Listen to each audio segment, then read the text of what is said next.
2 रोज के सब्र के बाद रियासत का भरपूर एक्शन। रेंजर्स और पुलिस ने मुजाहिरीन को इस्लामाबाद में दूर तक धकेल दिया। ब्लू एरिया को शरपसंदों और इंतशार पसंदों से खाली करवा लिया गया।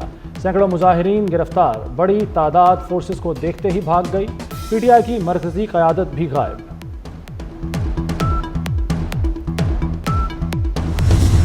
उनकी कोशिश एक थी कि वो किसी न किसी तरीके से डेड बॉडीज लें। खैर उन्होंने आना था, आ गए।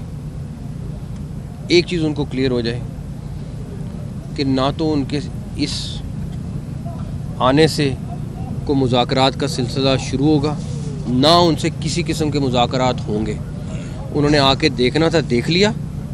अब अगर वो ये तवक्को करें कि उनके साथ मुज़ाकरात होने, वो कोई सूरत नहीं है। पीएम का डिसीजन है, गवर्नमेंट का डिसीजन है कि कोई मुज़ाकरात इनसे नहीं होंगे।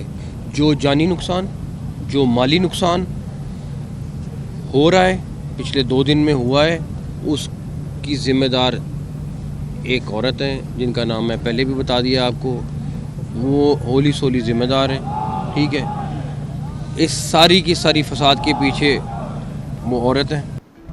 तहरीक इंसाफ से किसी सूरत मुज़ाकरात नहीं होंगे। मुज़ाकरात पुरअमन लोगों और पाकिस्तानियों से होते हैं, इंतहा पसंदों और अखवानों से मुज़ाकरात नहीं होते। वज़ीर दाखिला मोहसिन नकवी का 2 टोक ऐलान। कहा पीटीआई क़यादत हर बात से मुकर जाती है। फसाद की जड़ एक औरत है। 2 रोज़ में जानी और माली नुकसान के जिम्मेदार एक औरत है। मुजाहिरीन के पास हर किस्म का असलहा, गुलेले और लाठियाँ हैं। पीटीआई बेहिसी की किसी भी इंतहा तक जा सकती है।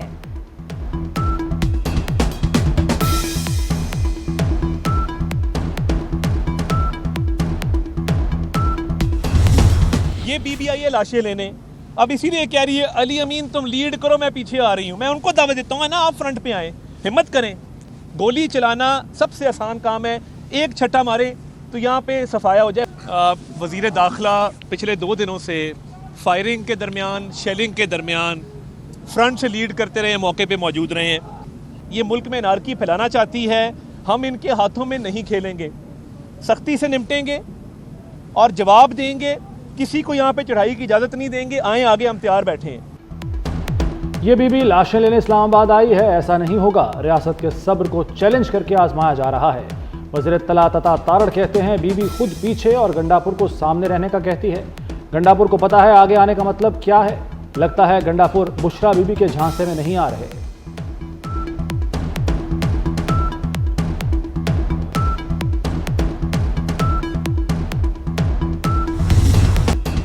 इस्लामाबाद में एहतजाज के दौरान शहीद होने वाले रेंजर्स के 3 एहलकारों की नमाज जनाजा अदा। वज़ीर आज़म शहबाज शरीफ और army chief general Asim Munir ने जनाजे को कंधा दिया।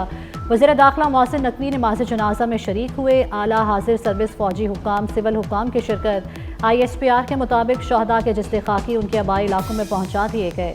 शहदा को मुकम्मल फौजी एजाज़ के साथ सुपुर्द खाक किया जाएगा।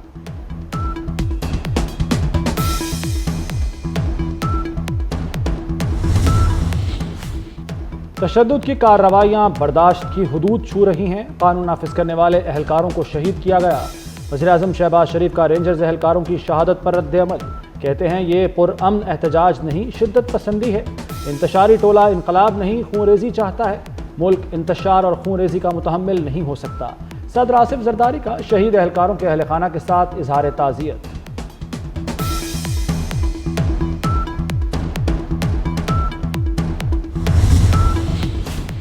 तेज रफ्तार गाड़ी ने रेंजर्स और पुलिस एहलकारों को कुचल डाला। धरने के मकाम से गाड़ी आई और मारकर निकल गई। वाक़े में 3 रेंजर्स एहलकार शहीद और 3 जख्मी हुए। इस्लामाबाद पुलिस के भी 3 एहलकार जख्मी हुए। एहलकारों को गाड़ी तले कुचलने वाला मुलजिम गिरफ्तार। मुलजिम की हाशिम के नाम से शनाख्त हुई। इस्लामाबाद के इलाके F10 का रिहायशी है। एहलकारों पर शरपसंदों के हमले की फुटेज भी आ गई।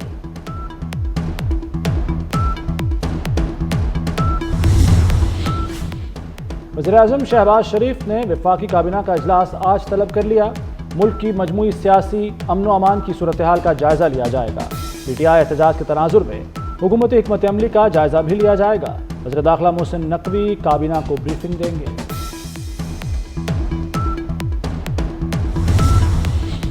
हकला इंटरचेंज के करीब पुलिस कांस्टेबल की शहादत का मुकदमा थाना टेक्सला में दर्ज। मुकदमे में बानी पीटीआई और वज़ीर आला खैबर पख्तूनख्वा अली अमीन गंडापुर भी नामजद। इंसदाद दहशतगर्दी एक्ट की दफात शामिल। मुजफ्फरगढ़ में शहीद पुलिस एहलकार की नमाज जनाजा अदा कर दी गई।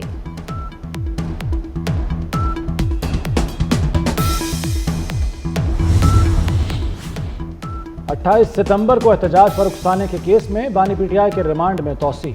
अदालत का बानी पीटीआई को 2 दिसंबर को दोबारा पेश करने का हुक्म। बानी का शामिल तफ्तीश होने से इनकार। पब्लिक प्रोसिक्यूटर ने कहा कि मुल्जिम तफ्तीश के अमल में रुकावट पैदा कर रहा है। अदम ताउन की वजह से तफ्तीशी अमल आगे नहीं बढ़ रहा।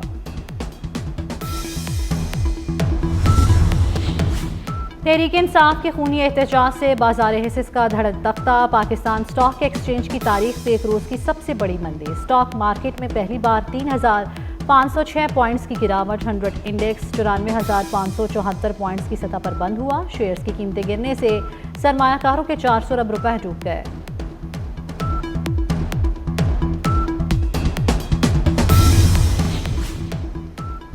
पीटीआई के एहतजाज ने मईशत के साथ खेल को भी नुकसान पहुंचा दिया। पाकिस्तान शाहीन्स और श्रीलंका ए के दरमियान जारी वनडे सीरीज मनसूख करना पड़ी।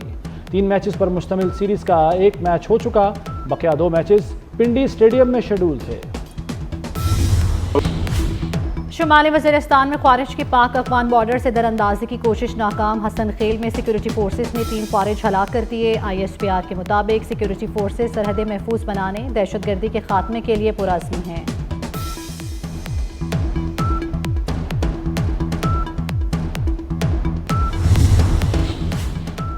पाकिस्तान और बेलारूस के दरमियान अहम मुआहदों पर दस्तखत हो गए। 2 तरफा इक्तसादी ताउन के लिए दरकार कानूनी फ्रेमवर्क बेहतर बनाने पर इत्तफाक। दोनों मुल्कों के दरमियान मतलूब मुल्ज़िमान की हवालगी का भी मुआहदा हो गया। वज़ीर-ए-आज़म शहबाज शरीफ और सदर बेलारूस ने मुश्तरका एलामिये पर दस्तखत किए। वज़ीर-ए-आज़म ने कहा कि बेलारूस के साथ मुआहदों को फौरी अमली जामा पहनाएंगे। सदर अलेक्जेंडर लुकाशेंको का दौरा पाकिस्तान अहम संगे मील साबित होगा। पाकिस्तान का शानदार कमबैक। दूसरे वनडे में जिम्बाब्वे को शिकस्त देकर सीरीज बराबर कर दी। रिजवान 11 ने 146 रन का हदफ 19वें ओवर में ही हासिल कर लिया। साइम अयूब का लाठीचार्ज 53 गेंदों पर वनडे की पहली सेंचुरी जड़ दी। 113 रन की नाकाबिले शिकस्त इनिंग्स खेली। इब्रार अहमद ने 4 और सलमान अली आका ने 3 विकेटें ली। सीरीज का तीसरा मैच 28 नवंबर को खेला जाएगा। चैंपियंस ट्रॉफी पर ICC की बोर्ड मीटिंग 29 नवंबर को तलब। भारत और पाकिस्तान क्रिकेट बोर्ड के हुक्काम शरीक होंगे। मीटिंग में चैंपियंस ट्रॉफी के हवाले से फैसला किया जाएगा। भारतीय टीम के पाकिस्तान जाने से इनकार पर बातचीत होगी। चैंपियंस ट्रॉफी पर बोर्ड मेंबर्स की राय ली जाएगी।